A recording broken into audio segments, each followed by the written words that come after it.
નમસ્કાર મિત્રો, સ્વાગત છે તમારું સુરેશની વાતો મોટિવેશન ચેનલમાં. તો મિત્રો, આજનો આ વિડિયો એ લોકો માટે છે જે લોકો કહેતા હોય છે કે મારું તો નસીબ જ ખરાબ છે. શું સાચે જ માણસનું નસીબ ખરાબ હોય છે? ચાલો જાણીએ. પણ એની પહેલાં ચેનલમાં નવા હોવો તો સબસ્ક્રાઈબ કરવાનું ના ભૂલશો અને વિડીયોને અંત સુધી જુઓ જેથી સારી રીતે સમજી શકો. એક વાત તો નક્કી જ છે કે જે નસીબમાં નથી હોતું એ રોવાથી પણ નથી મળતું. કોઈની સાથે દગો કરીને ખુશ ન થતા, કેમ કે જ્યારે કર્મનું ચક્કર ઘૂમીને તમારી પર આવશે તો તમે ક્યાંયના પણ નહીં રહો. સમય બધાને મોકો આપતો હોય છે, પણ લોકો સમય વીતી ગયા પછી જ સમજતા હોય છે. જ્યારે તમને એવું લાગે કે આ વસ્તુ મારા નસીબમાં નથી, આ મને નથી મળવાનું, તો એને છોડી દેવું જ જોઈએ. શું ખબર ભગવાન તમને એનાથી પણ વધારે સારું આપવા માંગતો હોય. યાદ રાખજો, જરૂરતથી વધારે સારા બનવા જશો તો જરૂરતથી વધારે લોકો તમારો ઇસ્તેમાલ કરવા લાગશે. જે તમારી લાગણીઓની કદર ન કરે એની પાછળ ભાગવું પ્રેમ નહીં પણ મૂર્ખતા હોય છે.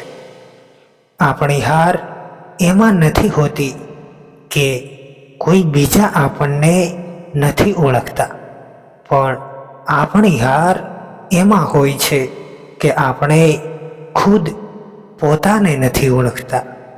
યાદ રાખજો કે તૂટી ગયેલો ભરોસો અને વીતી ગયેલો સમય જીવનમાં ક્યારેય પણ પાછો નથી આવતો.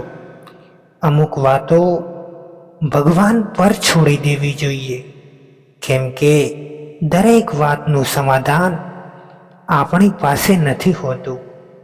તમારો ખરાબ સમય ચૂપચાપ વિતાવી દો, નહીતર આ દુનિયા તમારો મજાક બનાવતી રહેશે. જ્યાં સુધી કોઈ પણ કામને શરૂ કરવામાં નથી આવતું ત્યાં સુધી એ આપણા માટે અસંભવ રહે છે. કોઈને હરાવી દેવું સરળ હોય છે, પણ કોઈને જીતવું મુશ્કેલ હોય છે. ના વિચારશો કે મારા સપના કેમ પૂરા નથી થતા. હિંમતવાળા લોકોના ક્યારેય ઈરાદા અધૂરા નથી રહેતા. સફળ થવા માટે એકલા જ ભાગવું પડે છે મારા દોસ્ત. લોકો તો ફક્ત ત્યારે જ પાછળ આવે છે જ્યારે આપણે સફળ થઈ જઈએ છીએ. સફળ થવા માટે ક્યારેય પણ ખાસ સમયની રાહ ના જોશો, પણ પોતાના દરેક સમયને ખાસ બનાવી દો. જે માણસ હારવાના ડરથી આગળ નથી વધતો એ માણસ ક્યારેય પણ સફળ નથી થતો. પુસ્તકોનું મહત્વ એ અલગ વાત છે દોસ્ત. યાદ તો એ જ રહેતું હોય છે જે સમય અને લોકો શીખવતા હોય છે.